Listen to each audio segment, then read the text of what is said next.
सीखने की चाह रखते हैं तो चैनल को सब्सक्राइब जरूर कर ले। राम नवमी के दिन इन वृक्षों को छू करके चले आना, तत्काल गरीबी मिट जाएगी, जीवन में होगी धन की वर्षा। दोस्तों, आज के फीड में आपको हम रामनवमी के दिन उन सरल उपायों के बारे में बताने वाले हैं जिनको अगर आप कर लेते हैं तो माने चलिए आपके घर में कभी भी अन्न और धन की कमी नहीं होगी। आपके घर में सुख, शांति, समृद्धि में वृद्धि भी होगी। चैत्र मास के शुक्ल पक्ष की नवमी तिथि के दिन भगवान श्री हरि विष्णु के 21वें अवतार के रूप में त्रेता युग में महाराजा दशरथ और रानी कौशल्या जी के घर मर्यादा पुरुषोत्तम भगवान श्री राम जी का जन्म हुआ था। इसीलिए दोस्तों, रामनवमी के दिन हमारे हिंदू धर्म में बहुत ही ज्यादा विशेष महत्व बताया गया है। अगर रामनवमी के दिन आप कुछ वृक्षों को छू कर के चले आते हैं तो मान के चलिए आपके जन्म जन्मांतर की गरीबी, कष्ट, समस्याओं से आपको मुक्ति मिल जाएगी। आपकी जो भी मनोकामना होगी वो अवश्य ही पूरी होगी। दोस्तों, रामनवमी का दिन एक बहुत ही शुभ दिन समझा गया है। रामनवमी इस बार 30 मार्च 2023 दिन गुरुवार को पड़ रही है। बता दें, इस दिन अमृत सिद्धि योग, ब्रह्मा योग, इंद्र योग जैसे कुल 52 तरीके के नए योग बन रहे हैं। आपको बता दें, कुछ ऐसे वृक्षों के बारे में हमारे धर्मशास्त्र में बताया गया है जिसमें रामनवमी के दिन ब्रह्मांड की महासर्वशक्तिशाली शक्तियों का वास होता है। अगर सही मुहूर्त पर इन वृक्षों को आप छू करके चले आते हैं तो मान के चलिए दोस्तों, अगर आप अपने जीवन में किसी भी तरह की परेशानी से परेशान थे, दरिद्रता आपके पीछे पड़ी हुई थी, समस्याओं ने आपको घेर लिया था, इन तरह की परेशानियों से आपको मुक्ति मिल जाएगी। दूसरी तरफ आपकी कैसी भी मनोकामना हो, जैसे अगर आप नौकरी की तैयारी के थक चुके थे, आपकी नौकरी लग जाएगी, आपका बंद पड़ा व्यापार चल पड़ेगा, आपके पास जो धन आना बंद हो गया था,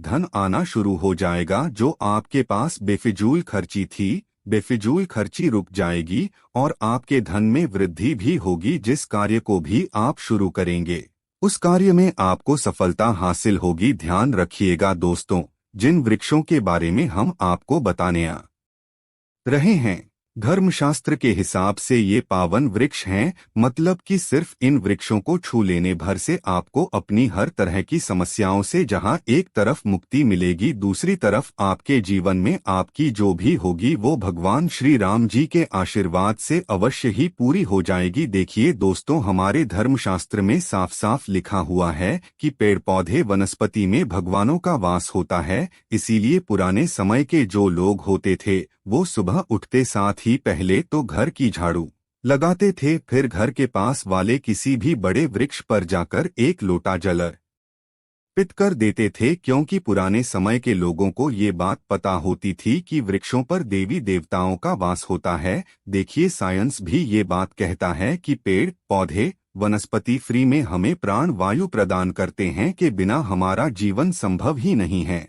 हर व्यक्ति ये बात जानता है और आप भी ये बात जानते होंगे कि एक मानव कार्बन डाइऑक्साइड को छोड़ता है। ये होती है जहरीली गैस, जिसको जो पेड़ पौधे वनस्पति होते हैं वो सोख लेते हैं और बदले में ऑक्सीजन रिलीज करते हैं, मतलब हमको ऑक्सीजन देते हैं। इसी तरह से अगर आप अपने जीवन में समस्याओं से घिरे हुए हैं, नकारात्मक शक्तियों ने आपको घेर लिया है और आप इन देव वृक्षों को छू लेते हैं, तो बस इन वृक्षों को छूने भर से मान के चलिए आपकी नकारात्मक शक्तियां वह पेड़ पौधे सोख लेंगे और आपके जीवन में सकारात्मक ऊर्जा का वास ला देंगे। दोस्तों, ग्रंथों में भी बताया गया है कि रामनवमी के दिन कुछ ऐसे वृक्ष हैं जिन पर साक्षात भगवान श्री राम, माता रानी जी और ब्रह्मांड की कई सर्वशक्तिशाली शक्तियों का वास होता है। दोस्तों, आपकी जानकारी के लिए बता दें कि रामनवमी का दिन एक ऐसा दिन है जिस दिन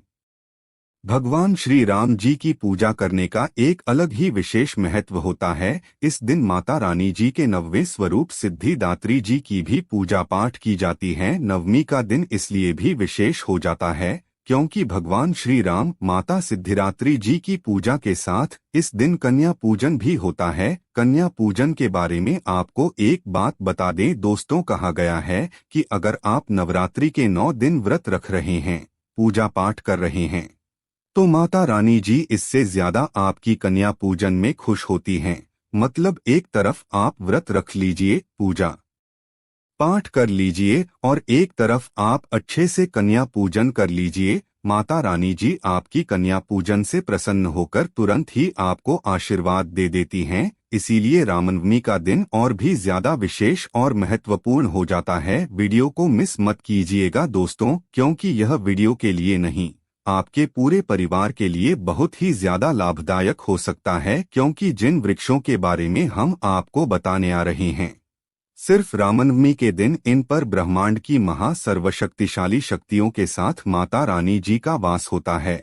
और इन वृक्षों को अगर आपने छू लिया हो, थोड़ी सी पूजा पाठ कर ली, जिसके बारे में इस वीडियो में हम आपको बताने वाले हैं, तो मान के चलिए दोस्तों, आपके जीवन का हर कष्ट हो जाएगा खत्म और आपके जीवन की हर मनोकामना होगी पूरी। इसीलिए अगर आप भी चाहते हैं कि भगवान श्री राम और माता रानी जी के आशीर्वाद से आप अपने जीवन में बहुत ही तरक्की करें, कभी भी आपको अपने जीवन में किसी भी तरह की परेशानी का सामना न करना पड़े, आप जीवन में जिस कार्य को भी शुरू करें उस कार्य में आपको सफलता हासिल हो, तो पूरी सच्ची श्रद्धा और पूरे विश्वास के साथ पहले तो इस वीडियो को लाइक कर दीजिए और कमेंट बॉक्स में लिख दीजिए जय श्री राम, जय माता दी। एक काम कीजिएगा, कमेंट बॉक्स में अपनी राशि डालना मत भूलिएगा, ताकि आपकी राशि के अनुसार हमको कोई भी ऐसा उपाय पता चलता है जिस उपाय से आपको रामनवमी के दिन कोई भी लाभ पहुंच सकता है, वो हम आपको आपके कमेंट में आके रिप्लाई के माध्यम से बता देंगे। तो सबसे पहले तो आप वीडियो लाइक कर दीजिए और अपनी राशि कमेंट बॉक्स में डालना मत भूलिएगा। सबसे पहला वृक्ष जो आपको नवमी के दिन अवश्य ही छू करके आना है, वह है बेल का वृक्ष। बिल्कुल सही सुना आप लोगों ने दोस्तों, बेल वृक्ष एक ऐसा वृक्ष है जिसके प्रत्येक पत्ते में माता पार्वती जी का वास होता है। इस वृक्ष में आपको भगवान भोलेनाथ जी का वास मिल जाएगा। बेल वृक्ष की जड़ में भगवान ब्रह्मा जी का वास होता है। कहा जाता है बेल वृक्ष की जड़ में स्वर्ग तक बसता है। तो आपको बस यहाँ करना है दोस्तों, एक लोटा जल ले लीजिए, एक लोटे जल में 2-4 बूंद गंगा जल डाल दीजिए। गंगा जल मार्केट में बड़ी आराम से मिल जाता है। घर के पास वाले किसी भी बेल के पेड़ के पास चले जाएं, आपको एक लोटा जल अर्पित करने बेल वृक्ष को छूना है और अपने घर पर चले आना है। सिर्फ इतना भर अगर आप कर लेते हैं तो मान के चलिए पूरे साल आप लोग रोग मुक्त रहेंगे, बीमारियों से आप लोग बचे रहेंगे। और मान लीजिए किसी बीमारी ने आपको जकड़ भी लिया था, धड़ लिया था, उस तरह की बीमारी से आपको मुक्ति मिल जाएगी, क्योंकि यहाँ पर आपको साक्षात महादेव जी का आशीर्वाद मिल रहा है। तो दोस्तों, बेल वृक्ष को छूना मत भूलिएगा। दूसरा वृक्ष जिसको आपको अवश्य ही छूना है और भूलना नहीं है, वह है पीपल का वृक्ष। एक बात ध्यान रखिएगा, वृक्षों का राजा बोला जाता है पीपल वृक्ष को। पीपल वृक्ष पर साक्षात भगवान विष्णु और माता लक्ष्मी जी का वास होता है। और पीपल वृक्ष जो है दोस्तों, उसमें भगवान हनुमान जी महाराज भी बचते हैं और इसमें कई तरह के देवी देवताओं का वास होता है। तो आपको बस यह करना है कि रामनवमी के दिन घर के पास वाले किसी भी पीपल वृक्ष पर जाना है। पहले तो आप लोगों को ये सुबह के वक्त करना है। ध्यान रखिएगा कि आपको सुबह के वक्त या सूर्यास्त से पहले भी आप ये उपाय कर सकते हैं, लेकिन सुबह के वक्त अगर यह उपाय करते हैं तो बहुत ही अच्छा मन आएगा। लेकिन अगर आपके पास समय नहीं बचता है तो आप सूर्यास्त से पहले मतलब 5-6 बजे तक भी इस उपाय को कर लीजिएगा। पीपल वृक्ष के पास आपको एक दीपक जलाना है। दीपक जलाने के बाद आपको उस पीपल वृक्ष की 3 परिक्रमा करनी है। 3 परिक्रमा करते वक्त आपको भगवान श्री हरि विष्णु जी का बीज मंत्र बोलना है। बीज मंत्र इस तरह से है, ओम नमो भगवते वासुदेवाय नमः। हम फिर से रिपीट कर दे रहा हूँ दोस्तों, ओम नमो भगवते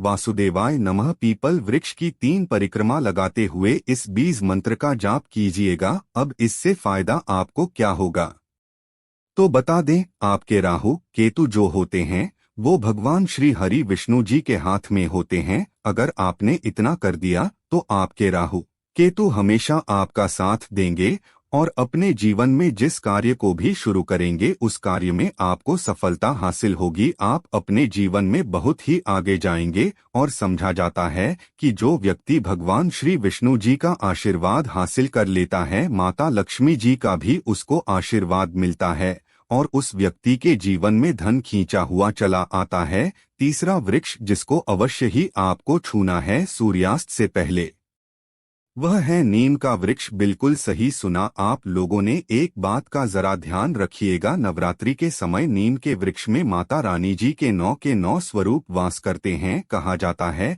कि के वृक्ष को अगर आप लोग नवरात्रि के दिन या राम नवमी के दिन छू करके चले आते हैं तो इससे आपका घर जो है वो हमेशा सुरक्षित रहता है। मान लीजिए आपने नीम के वृक्ष को छू लिया तो आपके लाखों शत्रु आपके खिलाफ खड़े हो, वो आपका कुछ भी नहीं बिगाड़ पाएंगे, क्योंकि यहाँ पर आपको माता रानी जी का साक्षात आशीर्वाद मिल रहा है। आपके घर पर काला जादू, काली विद्या, इन सब का कोई भी असर नहीं होगा। तो आप लोगों को इस बात का विशेष करके ध्यान रखना है कि नीम के वृक्ष को आप लोगों को छूकर आकर घर पर पूजा पाठ कर लेनी है, क्योंकि रामनवमी का दिन है दोस्तों। और आखिरी वृक्ष जिसको आपको छूना ही छूना है वह अशोक का वृक्ष। बिल्कुल सही सुना आप लोगों ने। अशोक के वृक्ष को छूने से पहले इस बात का ध्यान रखिएगा, एक लोटा आप लोगों को कच्चा दूध लेना है, उसमें हल्दी मिला देनी है, अशोक वृक्ष पर जाइए, इसी लोटे जल को अर्पित कर दीजिए और यहाँ पर इस वृक्ष को आपको छू लेना है। क्योंकि दोस्त तो अशोक का वृक्ष एक अकेला ऐसा वृक्ष है जिसमें ब्रह्मांड की सारी शक्तियां अवश्य ही वास करती है। एकादशी हो गया, अमावस्या हो गई, पूर्णिमा हो गई, रामनवमी हो गई, इन तरीके के शुभ दिनों पर ब्रह्मांड की सारी शक्तियां इस वृक्ष पर वास करने आती हैं। तो बस दोस्तों आप लोगों से निवेदन है, लाइक करना मत भूलिएगा और कमेंट बॉक्स में अवश्य लिख दीजिएगा जय श्री राम, जय माता दी।